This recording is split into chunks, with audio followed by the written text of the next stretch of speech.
છેલ્લા 25 વર્ષથી દિવ્યાંગો માટે વિશેષ ગરબા મહોત્સવનું આયોજન કરતા પૂર્વ કોર્પોરેટર રાજેશ આયરે અને જય Sainath education and charitable trust દ્વારા આ વર્ષે પણ દિવ્યાંગ ગરબા મહોત્સવ 2025નું આયોજન કરવામાં આવ્યું હતું, જેમાં રાજ્યમાંથી 1000 જેટલા દિવ્યાંગો ગરબે રમવા આવ્યા હતા, જેમાં વિવિધ કેટેગરીમાં ઇનામો આપવામાં આવ્યા હતા.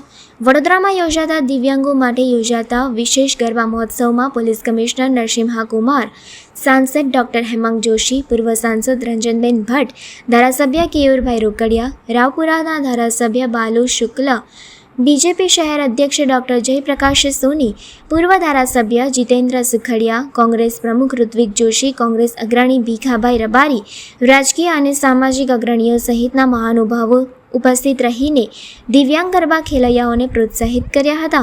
દિવ્યાંગ યુવાનો, યુવતીઓ, નાના બાળકો અને મોટેરાઓ સજી ધજીને ચણિયાચોળી પહેરીને કેડિયા સહિતના વેશ ધારણ કરીને ગરબામાં પહેરાતી વિવિધ વેશભૂષા પહેરીને પોતાના દુઃખ, દર્દ અને શારીરિક માનસિક અક્ષમતા ભૂલી મન મૂકીને તેમને ફાવે તે રીતે ગરબે ઘૂમીને રાસ રમીને ગરબાનો આનંદ માણ્યો હતો. કેટલાક કાખ ઘોડી સાથે, કેટલાક વ્હીલચેર પર, તો પછી કેટલાક નીચે બેસીને ગરબા રમતા દ્રશ્યો જોવા મળ્યા હતા.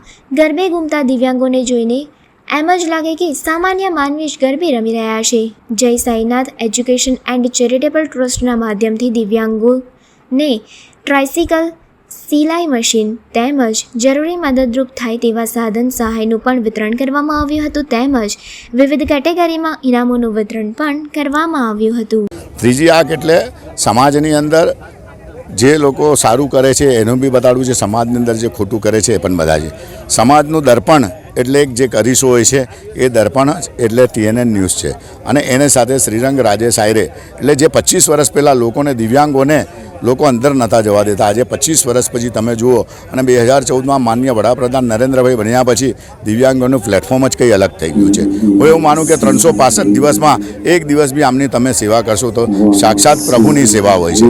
ક્યાંક ભગવાનથી ભૂલ થઈ ગઈ હોય અને એ ભૂલ આપણે એમને સુધારો, એમના લગ્નો કરીએ, એમને પિક્ચર બતાડીએ, એમને નોટબુકોનું વિતરણ કરીએ, એમને આવું રમાડીએ તો હું તો ખુશ થઉં છું. જો તમને પણ સુખી થવું હોય તો મને લાગે દિવ્યાંગોને કરજો. આજે દિવ્યાંગ ગરબા મહોત્સવ છે. આપ સૌ લોકોનું દ્વારા લોકોને મેસેજ આપું છું કે તમને પણ જ્યાં દિવ્યાંગ મળે એને ખૂબ પ્રેમ કરજો અને એને ખૂબ ખુશ રાખજો. આજે ખૂબ મોટી સંખ્યાની અંદર સૌ લોકો આવ્યા હતા, મહાનુભાવો પણ એ આવવાના છે અને સૌ લોકોની હાજરીમાં આજે આ ગરબો અને ભગવાનની હાજરીમાં આ સાક્ષાત મારા ભગવાનો જ છે કે જે આજે હું એમને 25 વર્ષથી રમાડું છું. આજે 24માં મંગલ પ્રવેશે એમના આશીર્વાદ લઈને ફરી ભગવાનને પ્રાર્થના કરું કે જીવીશું ત્યાં સુધી આ જ પ્રકારના દરેક લોકોના સારા કામો કરતા જ રહીશું. વરસાદ એ તો અંબાલાલ કહે પણ અંબે માં પણ સાચવે. 10 દિવસમાં એક દિવસ ભગવાને કર્યો, અંબાલાલ નહોતો તો 9 દિવસ અમારા અંબે માના પણ હતા. તો વરસાદનું કામ કરે, અમે અમારું કામ. દિવ્યાંગ ગરબા મહોત્સવ એટલે કે જેમને ભગવાને વિશેષ શક્તિઓ પ્રદાન કરી છે અને આદરણીય મોદી સાહેબે જ્યારે આ વિકલાંગ શબ્દની જગ્યાએ દિવ્યાંગ શબ્દ આપ્યો છે એનો મતલબ જ છે કે એમને પ્રભુએ દિવ્ય અંગો પ્રદાન કર્યા છે. પરંતુ એક આવા દિવ્યાંગોનો પણ ગરબા મહોત્સવ થાય એવો એક વિચાર આવો એક અનોખો વિચાર છે.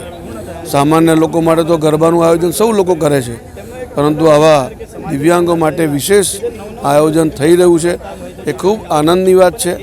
વડોદરા શહેરમાં આવું મને લાગે છે કે કોઈ આયોજન બીજી જગ્યાએ નથી થતું.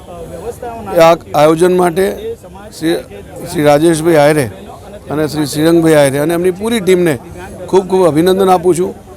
TNNના 25 વર્ષ પૂરા થયા, 26મા વર્ષમાં મંગલ પ્રવેશના નિમિત્તે આ કાર્યક્રમ આયોજિત થવા જઈ રહ્યો છે, ત્યારે એમની ટીમને હું શુભકામનાઓ પાઠવું છું કે ભૂતકાળમાં જે રીતે દિવ્યાંગો માટે અનેક પ્રકારના આયોજનો કરી રહ્યા છે, ભવિષ્યમાં પણ આ જે વિશિષ્ટ વ્યક્તિઓ છે એમના માટે વિશેષ આયોજનો કરતા રહે એવી અમને ખૂબ ખૂબ શુભકામનાઓ પાઠવું છું. ધન્યવાદ.